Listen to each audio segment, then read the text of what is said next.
Students, in the last lecture, we had started our next chapter, chapter number 6, geomorphic processes, in which I told you about the endogenic and exogenic forces. Just a quick recap. Endogenic, exogenic process means, tell me, बोलो बेटा, unmute your mic. Exogenic process means where it works.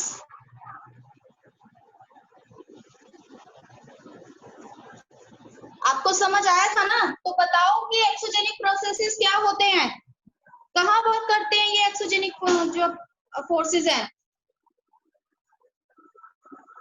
किसी को नहीं पता भाई? जब तक आप बताओगे नहीं मैं आगे नहीं चलूंगी। आप बताइए जल्दी से मुझे कि एक्सोजेनिक प्रोसेस क्या होते हैं, where it works, over the surface or inside the earth? Raise your hands and tell me the answer.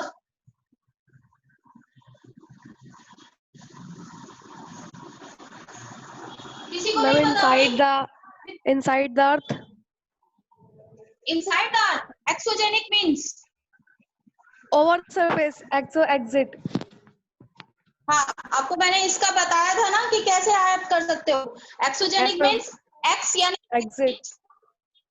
It applies over the surface of the earth. And endogenic? Inside the earth. Yes, good. Inside the earth. आप बेटा जब तक response नहीं करोगे तो मुझे नहीं समझ आएगा कि आपको कितना चैप्टर समझ आया। और ये सारा चैप्टर जो है वो बेस है आगे के चैप्टर्स का। तो एक्सोजेनिक मीन्स जो forces over the surface apply होती है। कौन सी फोर्सेस थी ये? फॉर एग्जाम्पल,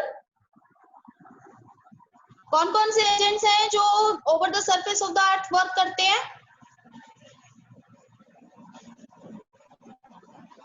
बताइए। आपको जियोमॉर्फिक एजेंट बताए थे ना मैंने लास्ट लेक्चर में कि हमारे पास 5 मेन एजेंट्स हैं। कौन कौन से थे? Glacier, glacier, river water, yes, ground water और wind, good, and the last one was ocean currents और waves। ये थे 5 एजेंट जो किसके लिए रिस्पॉन्सिबल है? एक्सोजेनिक प्रोसेसेस के लिए। और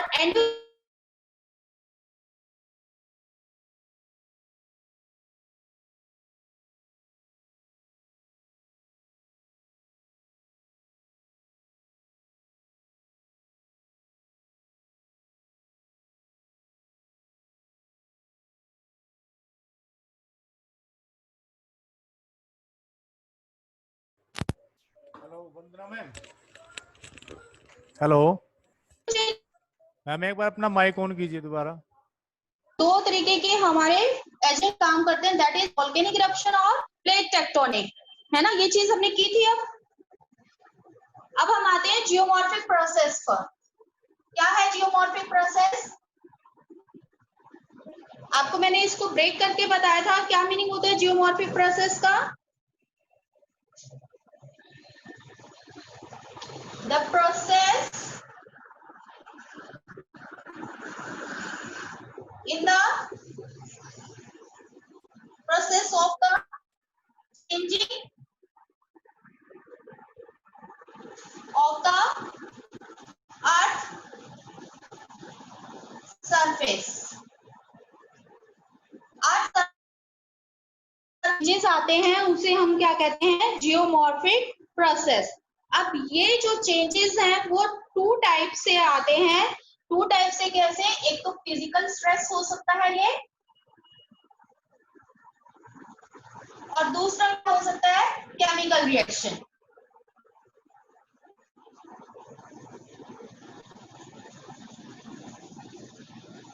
ठीक है, दो तरीके से जो है प्रोसेस होता है ये चेंजिंग प्रोसेस। एक तो फिजिकल स्ट्रेस जो है वो ये एप्लीकेट करता है, या फिर सेकंड हो सकता है केमिकल रिएक्शन।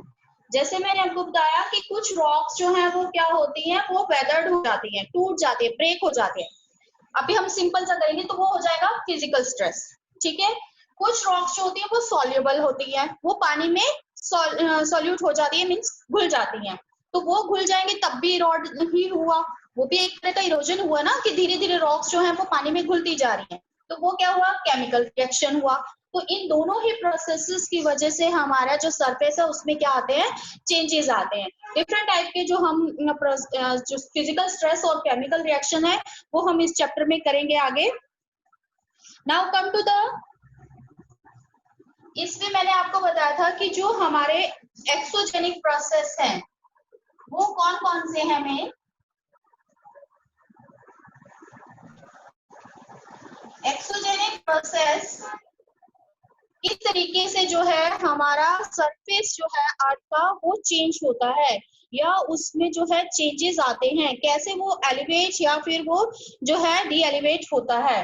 तो उसके लिए हमारे जो मेन रीजन है वो कौन कौन से हैं। फर्स्ट इज वेदरिंग प्रोसेसेस है जिससे हमारा जो है सरफेस में चेंजेस आते हैं। सेकेंड है मास fasting,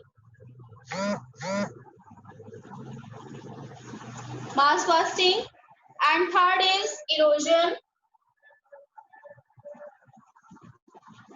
and the fourth one is deposition. ये चार तरह के जो है एक्सोजेनिक प्रोसेसेस होते हैं जिससे हमारा सरफेस जो है, आउटर सरफेस जो है वो क्या हो जाता है, चेंज हो जाता है। अब ऐसे ही जो हमारे ये जो प्रोसेसेस हैं वो कौन कौन करता है, हमारे एक्सोजेनिक एलिमेंट्स।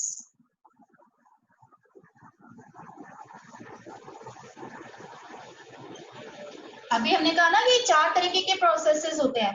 अब ये प्रोसेसेस करता कौन है, हमारे एक्सोजेनिक एलिमेंट्स। एक्सोजेनिक एलिमेंट्स वही मैंने जिसको आपको कहा जियोमॉर्फिक एजेंट्स, यानी कि हमारा water, ice, wind, waves etcetera. ठीक है, अब ये जो एक्सोजेनिक एलिमेंट्स है बेटा, एक्सोजेनिक जो एलिमेंट्स हैं वो क्या करते हैं, ये 4 टाइप के एक्सोजेनिक प्रोसेसेस को जनरेट करते हैं।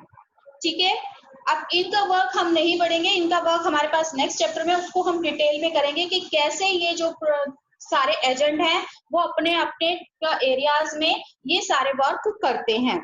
ठीक है, इनको हम एक्सोजेनिक एलिमेंट्स भी कह सकते हैं या फिर हम जियोमॉर्फिक एजेंट्स भी कहते हैं। आपको ये ध्यान रखना है। ठीक है, ये हमारे जो 5 थे, ग्राउंड वाटर भी था ना इसमें, तो ये जो 5 हैं हमारे एक्सोजेनिक एलिमेंट भी कहलाते हैं और जियोमॉर्फिक एजेंट भी कहलाते हैं, जो हमारे वेदरिंग, मास फास्टिंग, इरोजन और डेपोजिशन वर्क को जनरेट करते हैं। ठीक है, अब ये जो प्रोसेस है, ये जो एलिमेंट्स हैं उनको कैसे एनर्जी मिलती है या फिर वो कैसे ये वर्क कर पाते हैं। They are mobile, these agents are mobile due to gradient। gradient का मीनिंग आप लिख सकते हो स्लोप।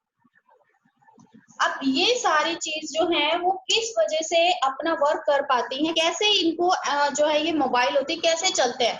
पानी जो है वो कैसे बहता है, पानी बहता है क्योंकि उसका ग्रेडियंट है। आपने देखा होगा हिली एरिया पर अगर कोई रिवर है तो वो बहुत फास्ट फ्लो करेगा वाटर, जैसे ही ये स्लोप जेंटल होता जाएगा पानी की स्पीड कम होती जाएगी, फ्लैट एरिया में आएगा और कम हो जाएगी। तो ये जो हमारे स्लोप्स हैं वो क्या कहलाते हैं, ग्रेडियंट। जितना ग्रेडियंट हमारा जो है हाई होगा उतना ही ये जो है फैक्टर्स क्या होंगे, मोबाइल होंगे। ऐसे ही हमारा विंड जो है वहां पर भी हमारा ग्रेडियंट काम करता है। ग्रेडियंट वहां पर क्या है, हमारा हाई प्रेशर और लो प्रेशर। विंड जो है वो high pressure to low pressure move करती है। ठीक है। इसी तरीके से जो वेव्स हैं वो भी हमारी जो है इसी वजह से मूव करती हैं। तो ये जो एजेंट्स हैं, मोस्टली ये एजेंट किसके कारण जो है मोबाइल होते हैं, ड्यू टू द ग्रेडियंट, यानी स्लोप के कारण जो है इनको क्या मिलता है, फोर्स मिलता है, जिससे ये अपना वर्क कर पाते हैं। अब सबसे पहले जब हम इनकी बात कर रहे हैं तो इसमें हमारा क्या होगा कि ये जो सबसे पहले हमें इसमें एक चीज और डिफरेंशिएट करनी आनी चाहिए कि प्रोसेस और एजेंट में क्या फर्क है। अभी मैंने आपको बताया वेदरिंग और इरोजन, डेपोजिशन, मास बर्स्टिंग, ये हमारे प्रोसेस है, जबकि हमारे एजेंट्स जो हैं वो वाटर, आइस, विंड, ये हमारे एजेंट्स हैं। तो इट मीन्स प्रोसेस क्या है, what do you mean by process? A process is a force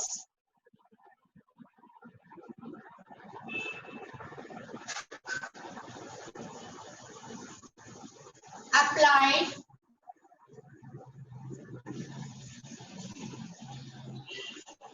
on earth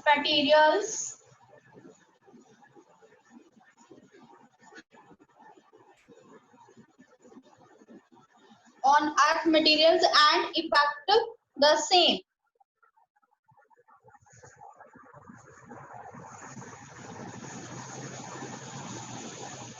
और जो एजेंट्स हैं, एजेंट्स का मीनिंग क्या है, एजेंट्स का मीनिंग है it is a mobile medium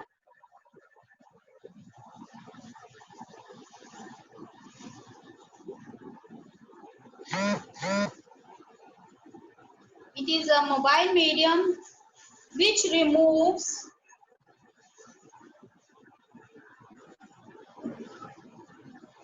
transport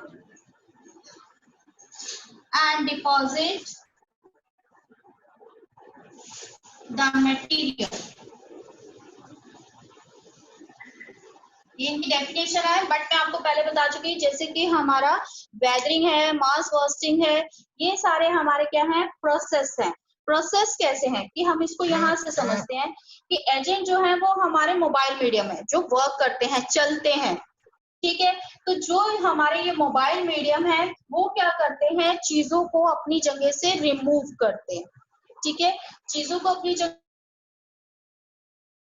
फिर उसे ट्रांसपोर्ट करते हैं थ्रू द ग्रेडियंट्स, वो ट्रांसपोर्ट करते हैं, ट्रांसपोर्ट करने के बाद लो ग्रेडियंट एरिया में उसको डिपॉजिट करते हैं। तो ये सारा काम जो है वो मोबाइल मीडियम यानी कि हमारे वाटर, विंड, आइस, ओशन का है वो ये काम करते हैं। अब ये काम वो कैसे करते हैं, वो जो वाटर है, सपोज हमारा ये हिली एरिया, पानी है, रिवर यहाँ से फ्लो कर रही है, अब ये रिवर क्या करेगी, इस चीज पर अपनी फोर्स डालेगी, ये रिवर वाटर जो है वो अपना इस पर रॉक पर क्या करेगा, ये रॉक है हमारा, तो रॉक पर अपनी फोर्स डालेगी। अब ये फोर्स जो है इस पानी की फोर्स से ये जो रॉक है वो क्या हो जाएगी, वेदर्ड हो जाएगी, यानी लूज हो जाएगी, ब्रेक हो जाएगी, डेन्यूरेट हो जाएगी।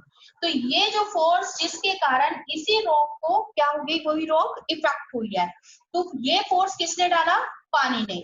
तो ये क्या कहलाएगा, हमारा प्रोसेस, जिसमें पानी जो है अपनी फोर्स डाल रहा है और उसके बाद उसको वेदर्ड कर रहा है या डेन्यूरेट कर रहा है। तो ये हमारा क्या कहलाएगा, पूरा एक प्रोसेस कहलाएगा, जिसके बाद इसको ये नीचे लेके आता है। लेकिन एजेंट क्या है, पानी, जिसने ये सारा काम किया, ठीक है। तो यहाँ पर इस तरीके से हमारा प्रोसेस और एजेंट में एक स्लाइड सा डिफरेंस आता है। इस चैप्टर में बेटा हम एक्सोजेनिक प्रोसेसेस को डिटेल में पढ़ेंगे। जैसा मैंने आपको बताया कि जो एंडोजेनिक प्रोसेसेस हैं, एंडोजेनिक प्रोसेसेस में हम दो लेते हैं, डायस्ट्रोफिज्म एंड वोल्केनिज्म।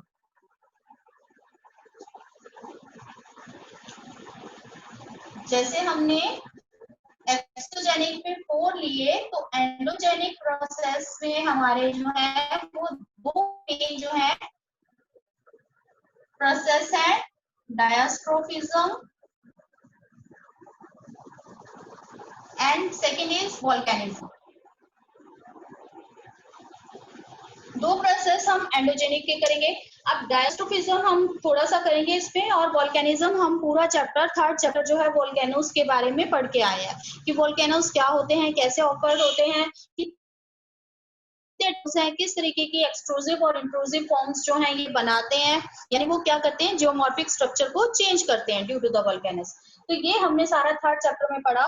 तो मेन जो आपका ये चैप्टर है that is based upon the exogenic processes. Exogenic processes, जो ये 4 प्रोसेसेस की हमने बात की, उन 4 प्रोसेसेस को हम इसमें डिटेल में जो है पढ़ेंगे। तो सबसे पहले जो एक्सोजेनिक प्रोसेसेस है, ग्रेडियंट, और ग्रेडियंट मैंने आपको बोला, जियोमॉर्फिक एजेंट्स आपको मैंने बताया, जियोमॉर्फिक प्रोसेस बताया, ठीक है। एक चीज है ग्रेविटी। देखो अभी मैंने आपको हर बार जितना एग्जांपल दिया, मैंने आपको कहा कि ये हिलीस एरिया है, रिवर वाटर यहाँ से नीचे की ओर जा रहा है ना। कहीं पर भी मैंने आपको ये एग्जांपल तो नहीं दिया कि रिवर वाटर जो है वो ऊपर की ओर जा रहा है, ऐसा तो नहीं है ना। वो नीचे की ओर फ्लो क्यों करता है? कोई भी चीज जो है ऊपर से नीचे की ओर क्यों आती है? टेल मी, क्यों आती है कोई भी चीज ऊपर से नीचे की ओर? ग्रेविटी की वजह से मैम। यस, ग्रेविटी की वजह से।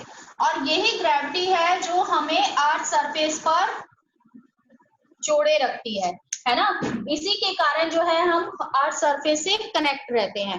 तो ग्रेविटी जो है इट मींस वो बहुत ही इंपॉर्टेंट रोल प्ले करती है।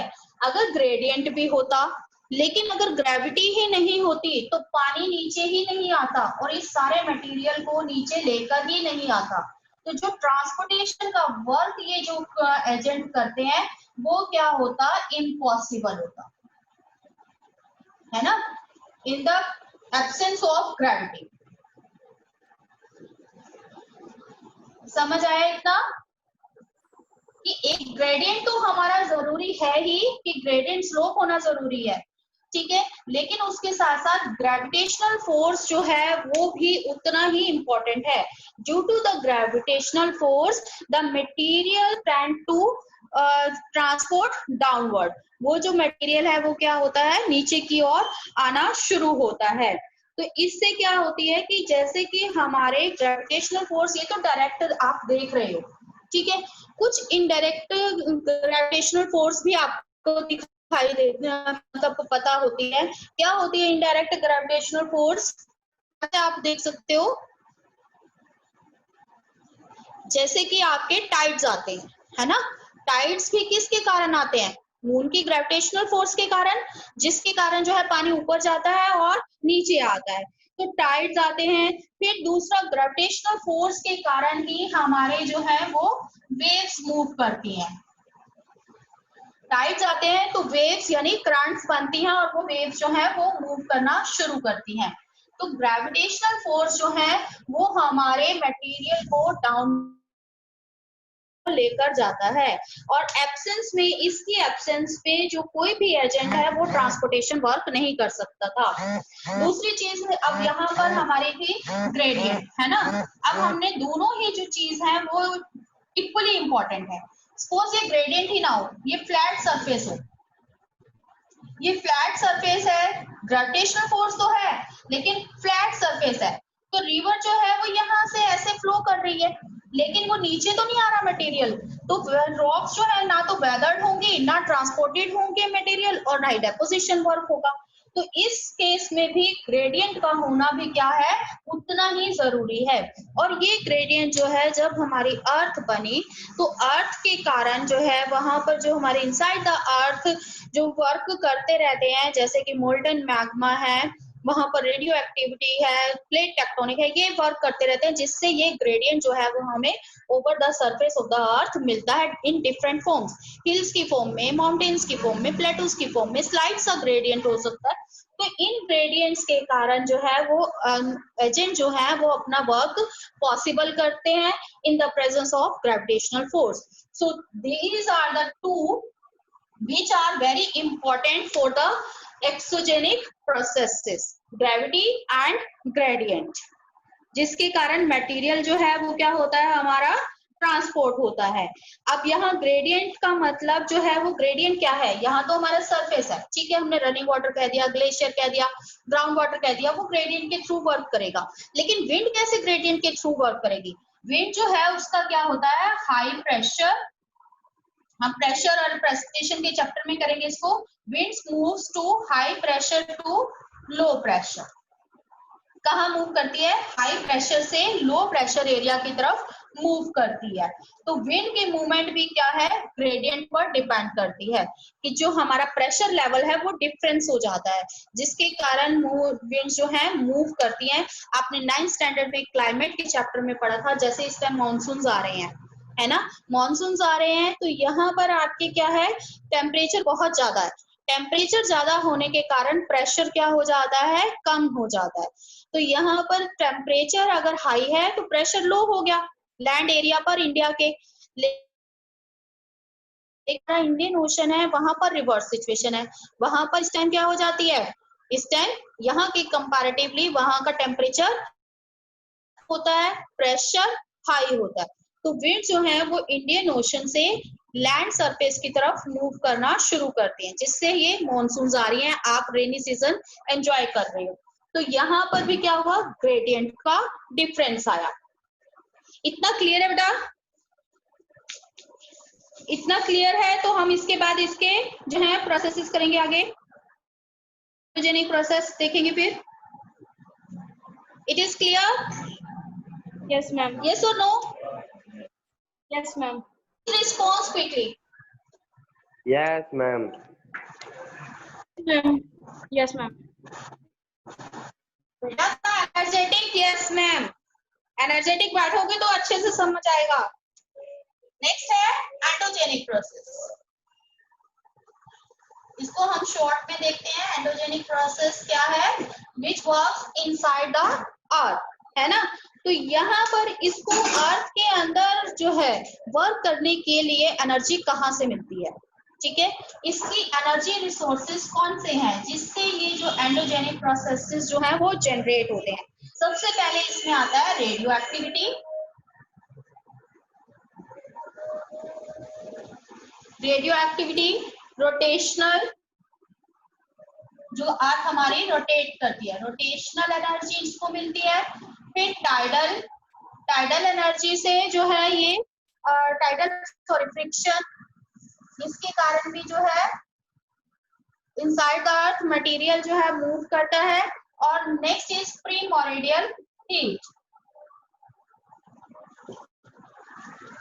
तो ये 4 रीजंस हैं जिसके कारण एंडोजेनिक प्रोसेस जो है that occurs inside the earth. अब यहाँ पर भी सेम चीज है, इनसाइड द अर्थ भी जो मटेरियल है वो डिफरेंट टाइप का है, वहां पर भी हमें क्या मिलता है, जियोथर्मल ग्रेडियंट मिलता है, ठीक है, जियोथर्मल ग्रेडियंट एंड हीट, दो चीजें हैं जिसके कारण जो वोल्केनोज आते हैं या टेक्टोनिक प्लेट्स जो हैं वो मूव करती हैं, क्योंकि इनसाइड द अर्थ भी मटेरियल एक जैसा नहीं है, मटेरियल एक जैसा नहीं है तो उनका बॉइलिंग और कूलिंग पॉइंट भी एक जैसा नहीं है, तो इसलिए वहां पर क्या आएगा, हीट में डिफरेंसेस आएगा और वहां पर ग्रेडियंट भी जो है उसका स्लोप भी क्या हो जाएगा, अलग अलग हो जाएगा, यानी कि टेम्परेचर जो है वो डिफरेंस हो गया। तो वो चीजें जो है वो हाई टेम्परेचर से लो टेम्परेचर की तरफ मूव करना शुरू करेंगी। इसके साथ साथ जो हमारी थिकनेस ऑफ क्रस्ट है,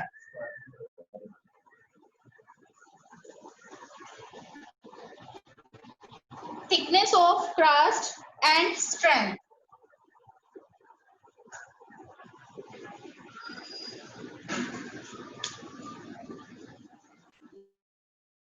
चीजों के कारण जो हमारा एंडोजेनिक प्रोसेस है वो हर जगह पर सेम नहीं होता।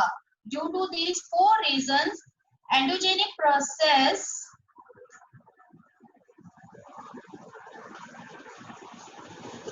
is not uniform all over the earth।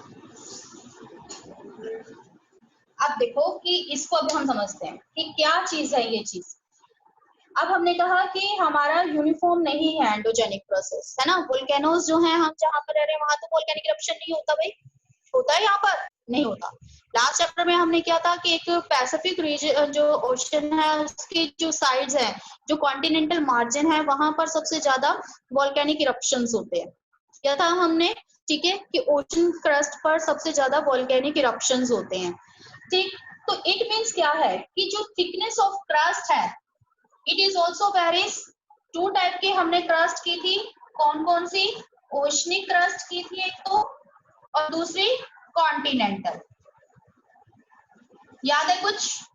दो तरीके की क्रस्ट की थी हमने, oceanic and continental. Oceanic crust की जो थिकनेस है that is oceanic crust is thinner than the continental crust. इसको मैंने आपको डिटेल में एक्सप्लेन किया था, नहीं याद तो आप वीडियो जो है वो दोबारा देख लेना। तो ओशनिक क्रस्ट की थिकनेस वो कम होती है as compare to continental crust. तो यहाँ ये जो है वो क्या होगा, वीकर सेक्शन हो जाएगा एक तरीके से। तो वोल्केनिक इरप्शंस जो हैं वो सबसे ज्यादा यहाँ पर होते हैं। दूसरी हमने चीज की थी यहाँ पर स्ट्रेंथ क्या है।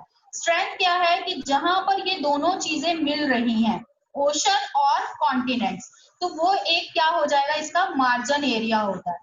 मार्जिन एरिया पर जहां ये दोनों चीज मिल रही है, यानी इनका ज्वाइंट है, तो इनको ज्वाइंट क्या हो गई, वो वीकर पॉइंट हो गया, वीकर सेक्शन हो गया। तो सबसे ज्यादा यहाँ पर क्या होगा, वोल्केनिक इरप्शन होगा। इसी तरीके से जो हमारी प्लेट्स हैं, प्लेट्स में भी हमने तीन तरीके की मूवमेंट्स पढ़ी थी, कन्वर्जेंस, डाइवर्जेंट और ट्रांसपोर्ट। तो कन्वर्जेंट और डाइवर्जेंट दोनों ही जो है वो किस पर डिपेंड करती हैं, स्ट्रेंथ ऑफ द प्लेट्स। कि कन्वर्ज जो है, जब कन्वर्ज करती है बाउंड्री, तो जो बिगर प्लेट है वो स्मॉलर प्लेट को नीचे कर देती है पुश, और इस तरीके से नीचे से ऊपर हो जाते हैं। तो ये चीजें जो है वो क्या है, डिपेंड करती है कि थिकनेस क्या है क्रस्ट की और उसकी स्ट्रेंथ क्या है। इसीलिए जो ये थिकनेस और strength, it also differs inside the earth, over the surface of the earth. So the endogenic process is also varied in the different regions.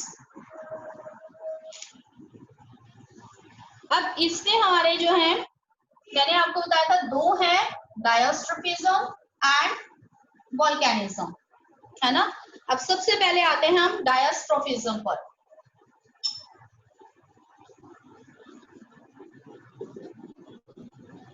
General term में डायस्ट्रोफिज्म का मतलब क्या होता है, जो बिल्डिंग प्रोसेस है, बिल्डिंग और एलिवेटिंग,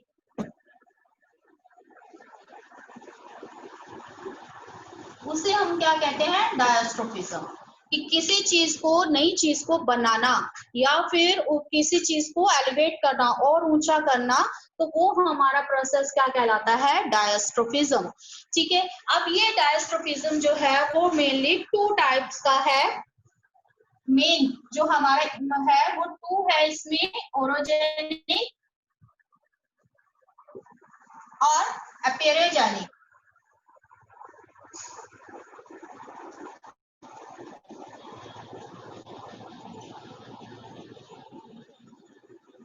ओरोजेनिक का मतलब क्या है, origin of mountains.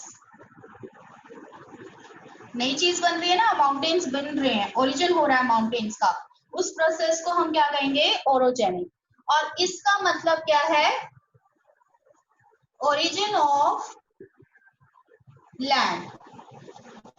Land means continent, ठीक है। तो यहाँ पर orogenic means origin of mountains. अब माउंटेन्स जो हैं वो किस कारण से बनते हैं, अब ये दोनों ही चीजें जो हैं वो किससे रिलेटेड है, दो चीजों से, एक तो वोल्केनोस से और दूसरा है प्लेट टेक्टोनिक। ये दो चीजें वर्क करती है ना इनसाइड द अर्थ, ये किया था हमने काम। तो यहाँ पर जो माउंटेन्स का ओरिजिन है वो वोल्केनिक इरप्शन से भी होता है, जैसे कि हमने अटलांटिक रिज देखा था, मिड अटलांटिक रिज। तो वहां पर जो उसका जो मिड अटलांटिक रिज यानी like a mountain in the inside the ocean ना, तो वो जो है वो किसके कारण बना था, वोल्केनोस के कारण। तो यहाँ पर हम उसका एग्जांपल कर सकते हैं कि मिड अटलांटिक रीज है या फिर जो ओशनिक रीज हम कह सकते हैं, यहाँ पर सीधा लिखो आप कि ओशनिक रीज जो है उनकी जो फॉर्मेशन है वो किसके कारण हुई, वोल्केनोस के कारण।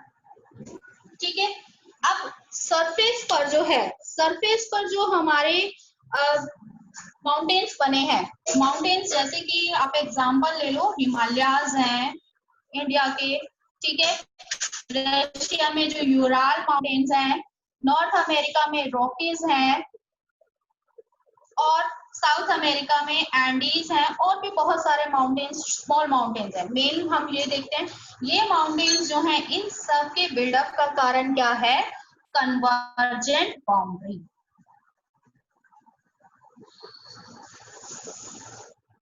इस कारण से बने ये, due to the tectonic plates, है ना, मूवमेंट। टेक्टोनिक प्लेट्स जब मूव हुई तो उसके कारण वो जब बाउंड्रीज हैं उन्होंने आपस में कन्वर्ज करना शुरू किया। जब कन्वर्ज करना शुरू किया तो वही कंसेप्ट फिर आता है यहाँ पर कि जो बिगर ऑब्जेक्ट है वो स्मॉलर के ऊपर आ गया और ये पार्ट एलिवेट हो गया, जिसको आज हम माउंटेन कहते हैं। जैसे रॉकीज और एंडीज है वो हमारा ये नॉर्थ अमेरिका और ये हमारा साउथ अमेरिका का पार्ट है, इस तरफ रॉकीज है, यहाँ एंडीज है, यहाँ हमारा सारा पैसिफिक ओशन है। तो ये जो पैसिफिक ओशनिक बेल्ट है वो किससे हुई, कन्वर्ज कॉन्टिनेंटल से, और ये पार्ट जो है वो क्या हो गया, एलिवेट हो गया, जिस यहाँ पर माउंटेन्स मिलते हैं। सिमिलरली यहाँ पर ये ओशनिक जो है वो कॉन्टिनेंट के साथ कन्वर्ज हुई और हमारे रॉकीज बने। ऐसे ही इंडिया की जब हमने बात की थी तो ऊपर हमारा यहाँ पर क्या है, यूरेशिया, तो ये इंडिया ने जब ड्रिफ्ट किया तो कॉन्टिनेंट जो है कन्वर्ज हुए और यहाँ पर किसकी फॉर्मेशन हुई, हिमालयन माउंटेन्स की। तो इट मीन्स कि जब हमारे माउंटेन्स की फॉर्मेशन हो रही है तो उसे हम क्या कहेंगे, ओरोजेनिक प्रोसेस। और ये प्रोसेस दो तरीके से होता है, एक तो वोल्केनोस के कारण, और जो कॉन्टिनेंट्स पर माउंटेन्स की बिल्डिंग होती है वो प्लेट टेक्टोनिक में कौन सी बाउंड्रीज के कारण होती है, कन्वर्जेंट बाउंड्रीज के कारण, क्योंकि डाइवर्जेंट बाउंड्रीज में तो चीजें दूर हो जाएंगी, है ना। क्लियर है इतना कंसेप्ट? हाँ जी Yes, बेटा, ma'am. क्लियर है? Okay, now the origin of land. Origin of land के बारे में आपने सारी प्लेट टेक्टोनिक थ्योरी पढ़ी है ना। तो यहाँ पर जो है हमारे कॉन्टिनेंट्स ड्रिफ्ट कर गए, जिससे हमारे कॉन्टिनेंट्स जो है बने, है ना। तो सारा ये जो है वो किसके कारण हुआ, हमारा प्लेट टेक्टोनिक मूवमेंट के कारण। ठीक है, तो यहाँ पर हमारा ये ओरिजिन जो है वो लैंड का किसके कारण हुआ, प्लेट टेक्टोनिक मूवमेंट के कारण।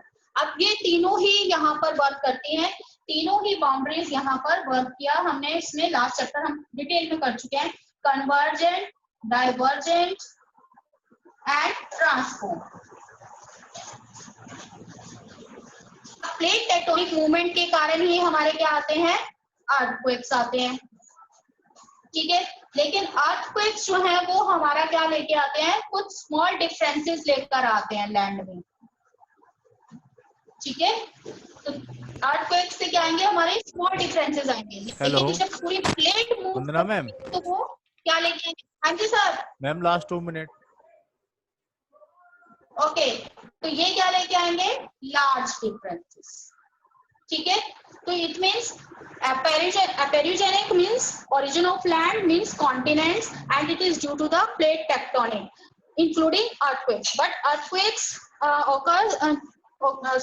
resulted the small differences in land, while the plate tectonic resulted the large differences in the land or the continents. यहाँ पर आपका ये जो है डायस्ट्रोफिज्म कंप्लीट हो गया, वोल्केनिज्म हम ऑलरेडी कर चुके हैं। तो कल हम जो है एक्सोजेनिक प्रोसेस को डिटेल में करना शुरू करेंगे। अभी तक के लिए अगर आपको कोई भी प्रॉब्लम है तो आप पूछ सकते हैं बेटा। If you have any doubt you can ask now.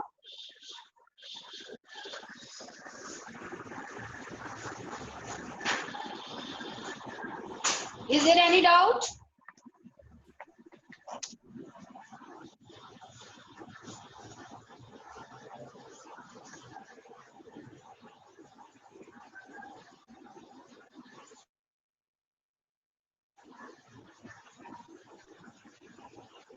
All is clear?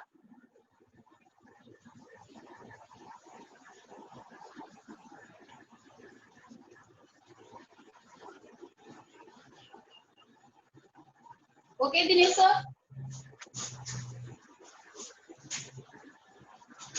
Okay ma'am